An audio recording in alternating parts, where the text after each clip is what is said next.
Imagine isso. Um homem com 1,98 m de altura, comandando 200 motoqueiros fora da lei por toda a Flórida.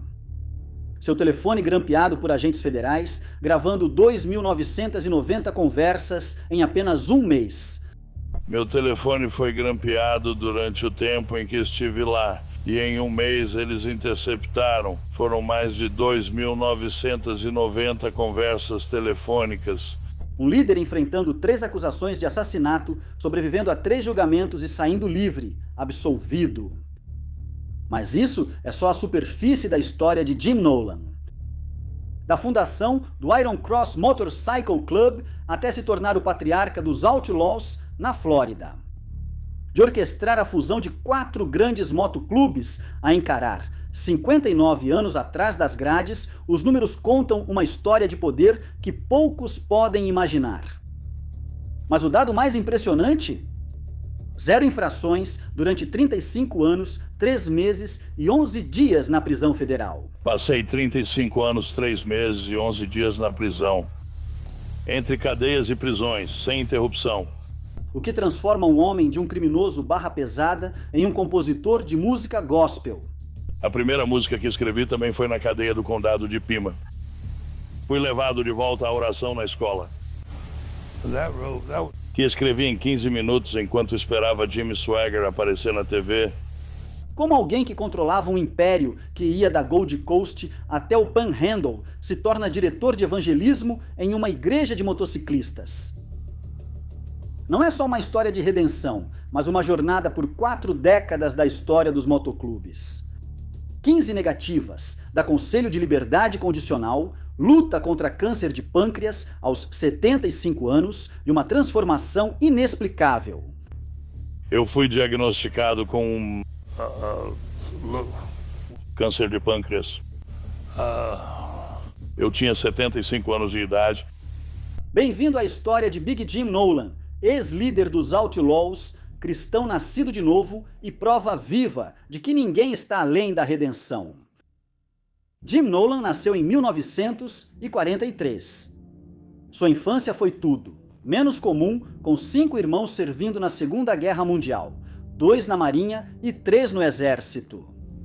A diferença de idade entre Jim e seus irmãos era grande, já que seu irmão mais novo tinha 17 anos a mais que ele.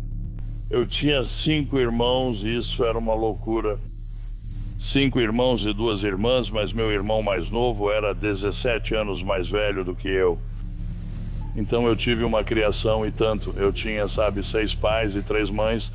Tudo começou em uma granja de 21 acres em West Long Branch, Nova Jersey, onde o pai do jovem Jim trabalhava para a Wagner Pie Company, antes de se aposentar para administrar a fazenda. Eu fui criado lá, fiquei lá até os 12 anos de idade. Eu fui criado em uma granja de 21 acres de frango na casa do meu pai, mas ele se aposentou da Wagner Pie Company em Nova Jersey. Você já pensou como os primeiros anos de alguém influenciam seu futuro? Para Jim, essa pergunta teria um significado especialmente importante. Tudo mudou em 1955, quando, aos 12 anos, a família se mudou para Fort Lauderdale, Flórida. Sentindo-se isolado dos irmãos, que já tinham suas próprias famílias, Jim convenceu os pais a comprarem sua primeira motocicleta, uma Harley Davidson de 1951. Meu pai adoeceu e aos 12 anos nos mudamos para Fort Lauderdale, Flórida. Isso foi interessante, 1955. E no ano seguinte, porque eles tinham me afastado de todos os meus irmãos e irmãs, porque todos eles saíram, formaram famílias e tudo mais. Lembra dos sonhos de liberdade na adolescência? Jim convenceu os pais, dizendo que usaria os alforjes da moto para entregar jornais. Eu me sentia muito mal, então enganei minha mãe e meu pai para me comprarem uma motocicleta, dizendo que era para entregar jornais e conseguir um emprego. E eu escolhi uma Harley Davidson toda equipada. Convenci ele totalmente. Veja as bolsas laterais atrás. Dá para virar e entregar jornais facilmente. Era impossível, mas parecia uma boa ideia. Os dublês de moto não cabiam bem na parte de trás. Então essa foi a minha introdução ao mundo das motocicletas. a realidade era diferente. Com 1,98 m de altura e 75 quilos, o Jim de 13 anos se destacava entre seus colegas. Eu até queria, mas na época eu era maior que a maioria das crianças. Com 1,98 m e cerca de 75 quilos. Meio magro.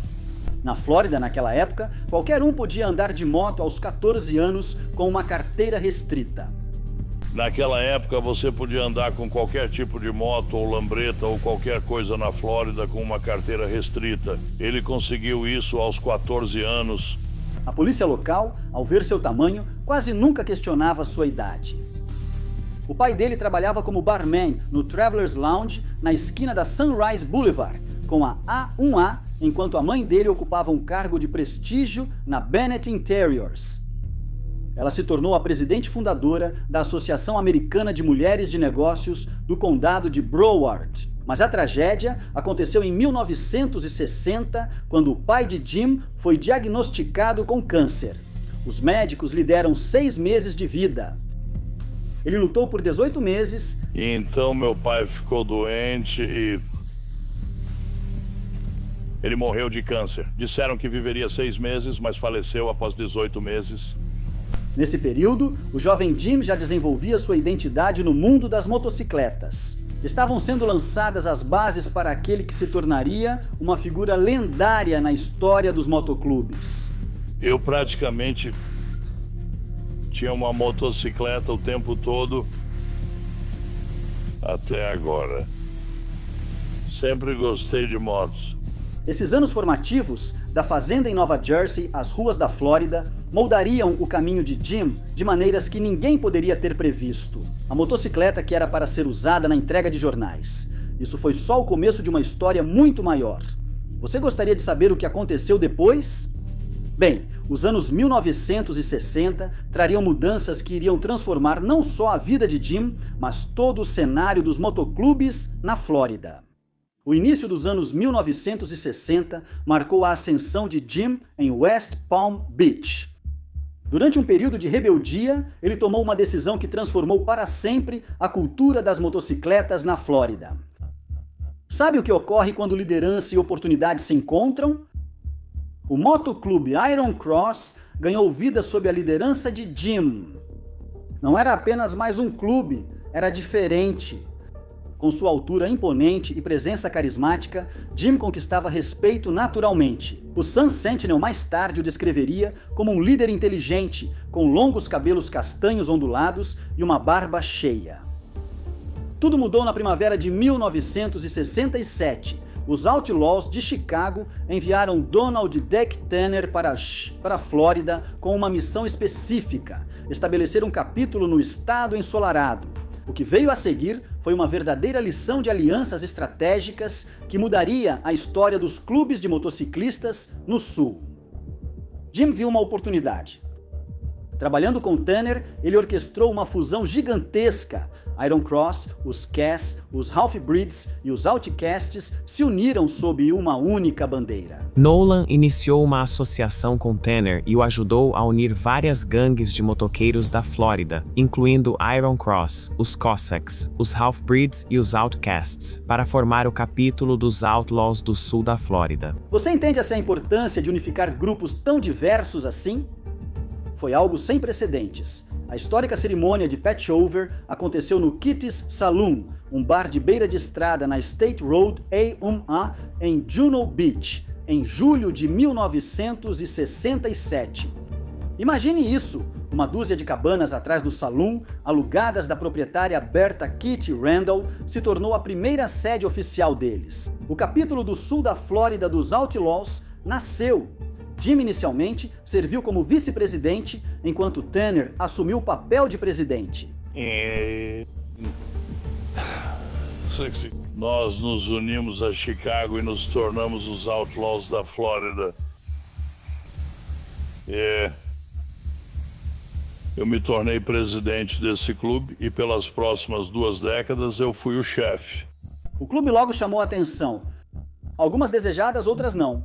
Nos anos 60 e 70, tudo era sexo, drogas e rock and roll. Quero dizer, você assiste ao programa do Johnny Carson e todo mundo lá está chapado toda noite. Eles estão chapados e eles... Quero dizer, era muito legal. Então não era como os motoclubes naquela época, mas todo mundo meio que estava exagerando. O governador da Flórida, Claude R. Kirk Jr., prometeu publicamente expulsá-los do estado. A resposta de Jim. Em uma entrevista de dezembro de 1967, ele rejeitou publicamente as acusações contra os Outlaws como besteira, acrescentando: "Então, nós temos cabelo comprido e barba." Jesus Cristo também tinha, e está aí há muito mais tempo que o governador Kirk. Sob pressão crescente das autoridades, o capítulo se mudou para Fort Lauderdale. Fui preso várias vezes durante os anos 70, passei tanto tempo na cadeia tentando pagar fianças. Gastei mais dinheiro com fianças e honorários de advogados do que as pessoas imaginam. Durante toda a década de 70, eu vivia bêbado, chapado, fazia o que queria. Eles estabeleceram sua sede em um bairro fora do perímetro municipal, a sudoeste da cidade. O número de membros aumentou para aproximadamente 200 membros e associados em seu auge. As bases estavam lançadas, as peças estavam no lugar. Mas isso era apenas o começo de uma história que se estenderia por décadas e mudaria vidas, para melhor ou para pior. Quer saber o que aconteceu quando Jim assumiu o controle total? É aí que nossa história realmente fica interessante. Os ventos mudaram. Varreu a Flórida. Jim Nolan, agora no comando do capítulo dos Outlaws do sul da Flórida, começou a implementar sua visão. Pense no que é preciso para controlar a cultura motociclística de um estado inteiro. Foi exatamente o que ele quis fazer. Sob sua liderança, os Outlaws se expandiram rapidamente por toda a Flórida. A estratégia dele? Simples, mas eficaz. Durante o início dos anos 1970, Jim orquestrou magistralmente a união de pequenos grupos de motociclistas. Os regentes de Jacksonville se alinharam. Iron Cross em Orlando fez o mesmo. Historiadores do motociclismo atribuem a Jim algo ainda maior. Ele convenceu a liderança dos Outlaws no meio oeste da importância estratégica de controlar o sul dos Estados Unidos, especialmente a Flórida. Você consegue ver o mestre do xadrez em ação? Em meados da década de 1970, a Flórida tinha a maior concentração de motociclistas fora da lei em todos os Estados Unidos. As regras eram claras e rígidas. Ninguém deixava o clube, ponto final. As consequências para quem tentasse sair, severas. A organização operava com uma disciplina quase militar sob a supervisão de Jim. Durante esse período, as atividades do clube evoluíram de operações tradicionais de motoclube para empreendimentos mais sofisticados. Considere estes números. O capítulo cresceu de um punhado de membros para mais de 200 membros e associados. Jim foi presidente do capítulo de Fort Lauderdale e presidente regional dos Outlaws na Flórida por mais de uma década. Sua influência ia da Gold Coast ao Panhandle. O repórter policial Scott Bernstein mais tarde descreveria Jim como o patriarca geral dos Outlaws na Flórida. Mas o que o tornava tão eficaz? Talvez fosse sua capacidade de se adaptar. À medida que os tempos mudavam, o foco da organização também mudava. Quando uma fonte de receita diminuía, outra surgia. Em meados da década de 1970, a influência de Jim atingiu seu auge. O clube havia se transformado de um grupo local de motociclistas em uma organização poderosa, com tentáculos que se estendiam por todo o estado. As autoridades policiais perceberam. A pressão aumentava, mas havia uma pergunta que assombrava aliados e inimigos. Por quanto tempo um homem manteria tanto controle? A resposta chegaria antes do esperado. O fim dos anos 1970 se aproximava, trazendo mudanças que mudariam tudo. A vida pode mudar em um instante. Para Jim Nolan, 1978 marcou o início de uma tempestade. 3 acusações de assassinato recaíram sobre Jim Nolan, todas relacionadas às mortes de 3 membros dos Hells Angels em 1974, numa pedreira perto de Andytown. A batalha judicial foi intensa, Imagine só, 3 julgamentos separados que aconteceram entre 1978 e 1979. Os 2 primeiros acabaram sem veredito do júri. Você acredita em sorte na terceira tentativa? Jim acreditava e foi absolvido no julgamento final. Mas o sistema ainda não tinha terminado com ele. Em 1980, enquanto lidava com recursos por acusações de drogas, Jim se viu no Arizona. Eu poderia sair em liberdade condicional imediatamente. Era para eu ir para casa em 21 de dezembro de 1979 e finalmente fui liberado em 30 de setembro de 1980 para Tucson, Arizona, porque eu tinha alguns sobrinhos e sobrinhas morando lá. Lembra do ditado de sair da frigideira para o fogo? O telefone dele estava grampeado. As autoridades interceptaram 2.990 conversas telefônicas em apenas um mês. Meu telefone foi grampeado durante o tempo em que estive lá e em um mês eles interceptaram cerca de 2.990 conversas telefônicas. A pressão aumentou. Em seguida, vieram acusações de evasão fiscal no valor de $120 mil. O governo confiscou tudo, sua propriedade, a casa da mãe dele, tudo o que conseguiram alcançar. Eu era representante da costa oeste da Dream Enterprise na banda de David Almacoe. Esse era o meu trabalho. Sabe? Era só isso, não era de verdade. Mas depois, como acabou acontecendo, fui acusado de não pagar impostos e tudo mais. Eles vieram para cima de mim por causa disso, porque disseram que eu ganhava $500 por semana com isso e que eu não estava pagando impostos sobre isso. Então, por volta do meio de 81, fui acusado de sonegação de impostos. Eu devia $120 mil para eles e eles levaram tudo o que eu tinha. A mãe dele, sofrendo de Alzheimer, foi colocada em um asilo financiado pelo governo, onde passaria sua última década. Então chegou o dia 11 de julho de 1981. No Bashful Bandit, bar de motoqueiros em Tucson, uma briga por música na jukebox acabou em tiroteio. Foram disparados 13 tiros, John McQuillan foi atingido 8 vezes, Jim foi preso imediatamente. E eu estou na cadeia do condado de Pima, acusado de assassinato e de qualquer outra coisa que eles pudessem inventar e jogar em cima de mim. E quando fui preso, consegui sair sob fiança por assassinato em primeiro grau e violação de condicional. E fiquei alguns dias em liberdade sob fiança. Então os federais vieram e me prenderam. Eles vieram até a casa com um mandado por causa da arma que foi usada no suposto assassinato. E eles acharam mais 3 armas na casa e então eu fui preso por causa disso. Mas é aqui que a história toma um rumo inesperado. Em 1982, enquanto aguardava o julgamento, algo profundo aconteceu.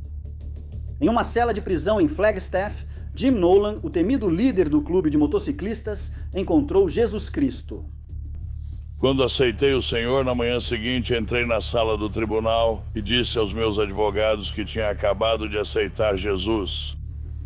Essas foram as primeiras pessoas com quem falei, as primeiras pessoas de verdade para quem pude contar isso. Nem sabia que devia dizer isso em voz alta, mas contei para eles.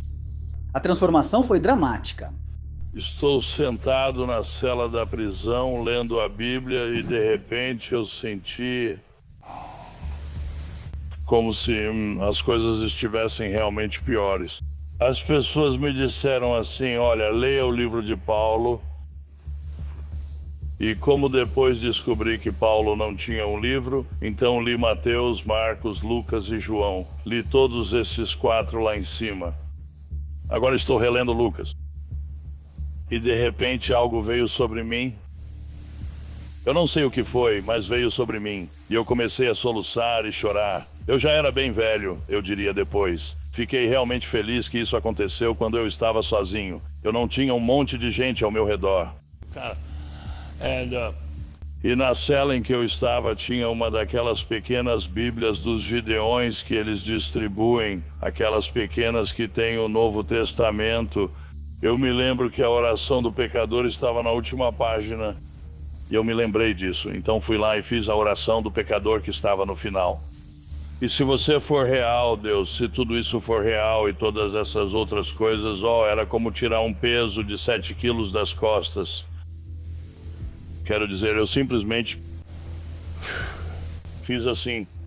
E foi ótimo. Eu me senti relaxado. O homem que dominou o mundo das motocicletas na Flórida começou a compor músicas cristãs. Devolva a oração à escola. E essa foi sua primeira canção. Escrita em 15 minutos, enquanto esperava Jimmy Swaggart na TV. Assim como escrevi minha primeira música na cadeia do Condado de Pima, e essa foi Devolva a Oração à Escola. Essa eu escrevi em 15 minutos, enquanto esperava Jimmy Swaggart aparecer na TV. E então, aconteceu. Julgamento rico para o capítulo do sul da Flórida dos Outlaws. Os números contam uma história convincente, enfrentando 59 anos de prisão. Eu acabei pegando 59 anos. O que aconteceu foi que fui considerado inocente de tudo lá, mas aí eles me denunciaram por rico. Eu estava para voltar para casa em 1987 do Arizona. Eu me livrei de tudo. A única coisa que eu tinha era aquela acusação federal de porte de arma, e ela acabava em 87.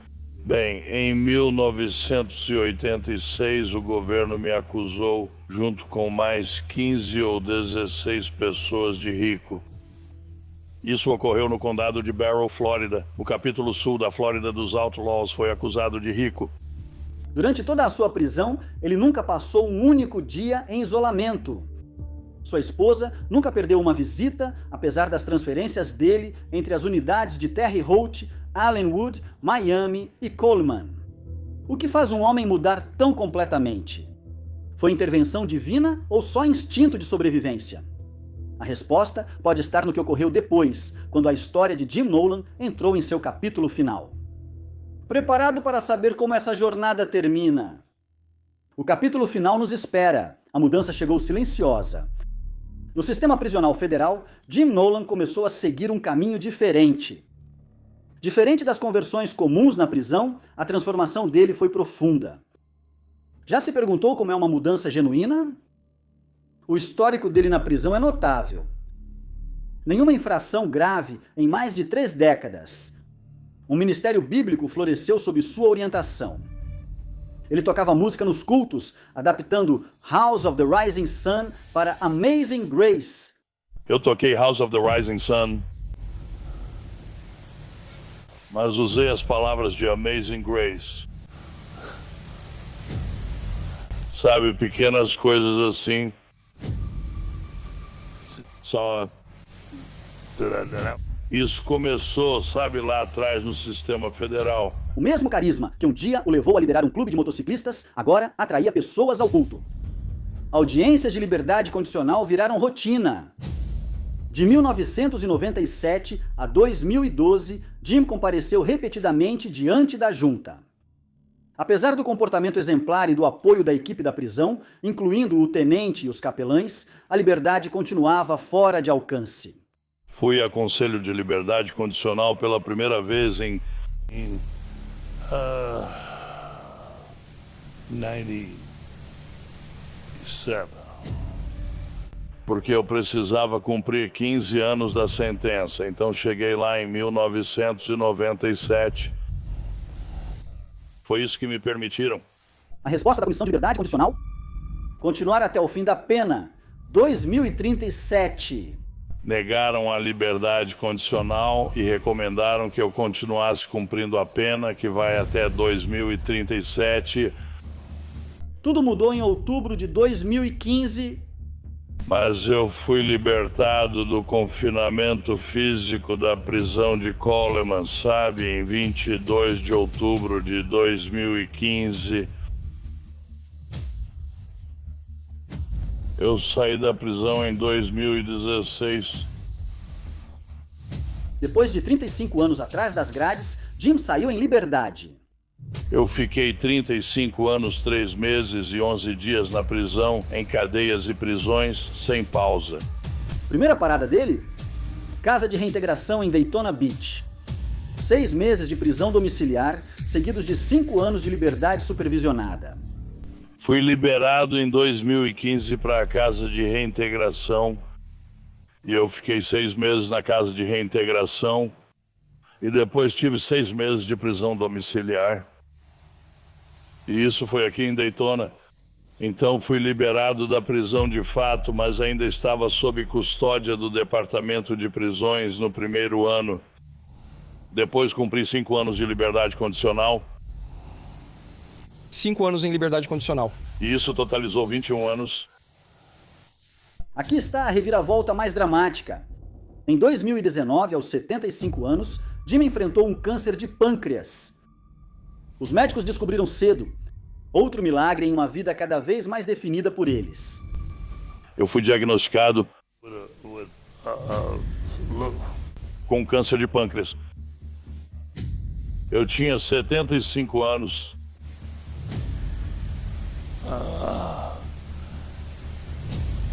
Eles descobriram bem no começo. E é aí que entra o milagre total de Deus. Hoje, aos 81 anos, ele pilota 3 Harley Davidsons, uma Fat Boy 2018, um triciclo Freewheeler 2023 e uma Dyna. Qual é a função dele hoje? Diretor de evangelismo na igreja Redemption Community Biker, em Holly Hill, Flórida. A mesma presença marcante que antes liderava motociclistas fora da lei, agora guia almas para a salvação. Ele está lá há 8 anos, compartilhando seu testemunho e liderando o louvor no Iron Horse. Estamos funcionando há 8 anos. Acho que cerca de 8 anos. E o Big Jim Nolan, 1%er, é o nosso diretor de evangelismo. Os números mostram um quadro de transformação, de liderar 200 fora da lei a impactar inúmeras vidas através do ministério. De uma sentença de 59 anos, a liberdade completa. De encarar a morte a celebrar a vida. Sua história virou um exemplo de segundas chances. Quer saber a parte mais poderosa? Jim Nolan não mudou quem ele é. Ele transformou o que faz com quem ele é. Ainda é membro do seu clube de motociclistas, depois de 57 anos, ainda comanda respeito, mas agora usa essa influência para um propósito maior. Ainda faço parte do mesmo clube de motociclistas em que estou há 57 anos. Não estou aposentado, não parei, sou um membro ativo e não tenho vergonha de ser membro do Outlaw Motorcycle Club, nenhuma vergonha de jeito nenhum. Sua mensagem para quem tem dúvidas sobre a fé. Se você tem esse sentimento de que você deve aceitar o Senhor Jesus Cristo como seu Salvador, faça isso. Pois o amanhã não é garantido. E se você não fizer isso, você vai ter problemas. E se você já está em dúvida, é Deus te chamando. Você não ficou em cima do muro, sabe? Você foi chamado. Afinal, quem melhor para entender a jornada da escuridão para a luz do que alguém que já percorreu cada passo desse caminho? Como Jim gosta de dizer, eu ainda sou o grande Jim, só que com uma missão diferente. Talvez esse seja o testemunho mais poderoso de todos.